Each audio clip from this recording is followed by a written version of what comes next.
Olá! Nesse vídeo, eu vou falar sobre os dois caminhos da ansiedade no seu cérebro. E essa informação é baseada na explicação do professor de hipnose, Alberto Delisle. Imagine a seguinte cena.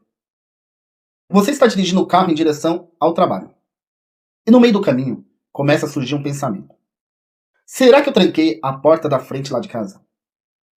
E aí, enquanto está dirigindo, você vai percorrendo passo a passo, como se fosse um filme.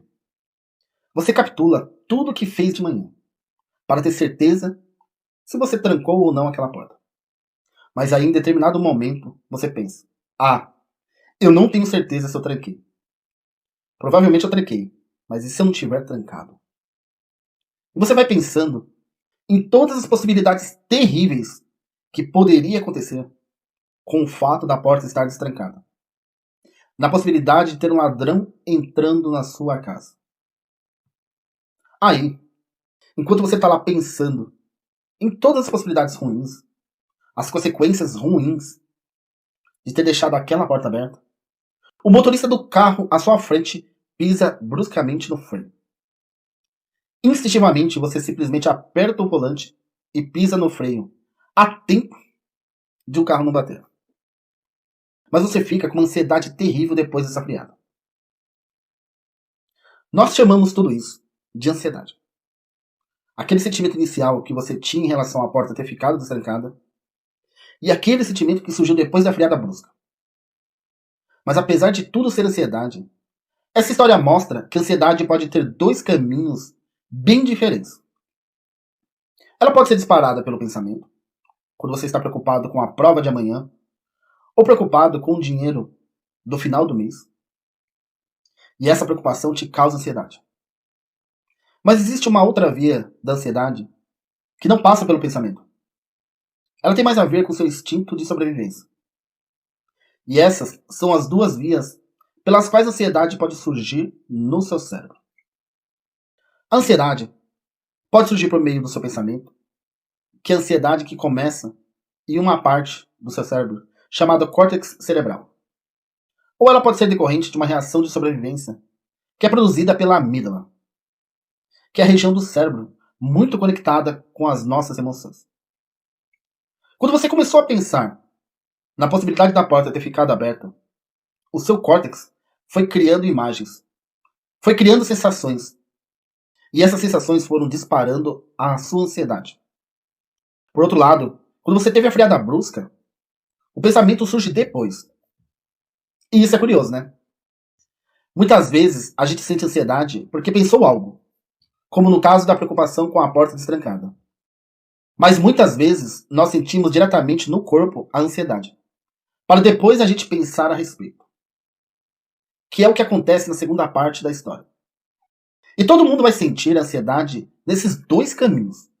Claro, algumas pessoas vão falar que sente mais ansiedade por uma via do que por outra.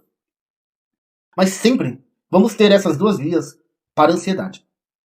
E é muito importante que você consiga identificar qual é o tipo de ansiedade que você tem. É uma ansiedade disparada por pensamento? Se for, ela está iniciando no córtex.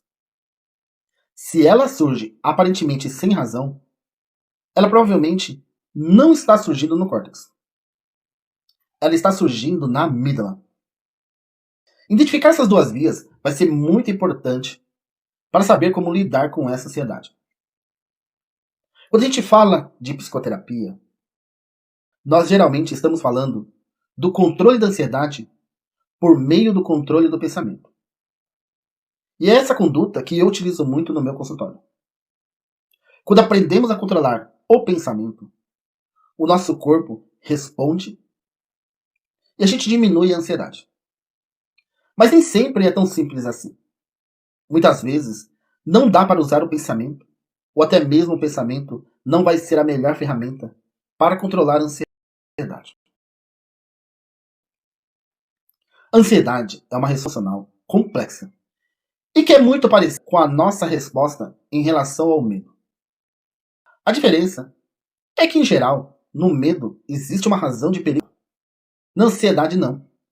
Não existe realmente um perigo imediato. E é por isso que a fobia, que é aquele chamado medo irracional, é considerada também um transtorno de ansiedade. Porque não existe realmente o medo imediato. Vamos lá. Imagine que você está andando na selva e você fica ansioso pela possibilidade de ver uma cobra. Não tem realmente o perigo imediato de ser picado pela cobra naquele momento. Mas a ansiedade fica lá trabalhando o tempo todo pela possibilidade dessa cobra surgir. Por outro lado, se aparece a cobra, aí já não é ansiedade mais. Aí você está tendo um medo justificado, já que é uma cobra de verdade. Todo mundo experimenta algum tipo de medo ou ansiedade no seu dia a dia. Se eu estou andando na rua e vir um cachorro nervoso na minha direção, é claro que eu vou ter medo. Aliás, o certo é eu ter medo mesmo. Porque aí eu consigo disparar no meu organismo para que eu consiga ter mais energia nas pernas, mais energia nos braços, para poder correr, para poder, enfim, me afastar do perigo.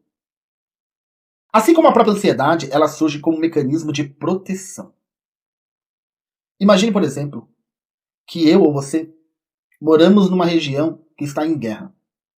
Ou uma guerra civil, igual a gente tem nas favelas do Brasil. Ou uma guerra, igual nós vimos no Iraque. Ou recentemente, na Ucrânia. Da Rússia contra a Ucrânia. Eu ter ansiedade naquele contexto é essencial para a minha sobrevivência. Porque ainda que não exista um perigo imediato lá, a possibilidade de surgir algo é muito grande. E aí eu preciso ficar ansioso. O nosso objetivo nunca deve ser acabar com o medo. Ou até mesmo acabar com a ansiedade. Claro que não. O nosso objetivo é principalmente aprender a controlar, de novo, aprender a controlar a ansiedade. Principalmente quando ela surge em momentos que não deveriam surgir. O TOC, por exemplo, o transtorno obsessivo compulsivo, é um transtorno de ansiedade. E você pode perceber que não há muito adaptativo eu ficar 3 a 4 horas no chuveiro. Tudo isso porque existe algum pensamento obsessivo acontecendo. Isso não é funcional e também não é adaptativo. Eu acordar de manhã e ter uma ansiedade generalizada e não conseguir trabalhar também não é adaptativo. Então é isso que você irá combater. É aprender como reconectar o nosso cérebro. Felizmente, com a ajuda da hipnose, da mindfulness e da neurociência. Aprender a reconectar o nosso cérebro para que ele apenas tenha ansiedade nos momentos que tem que ter ansiedade.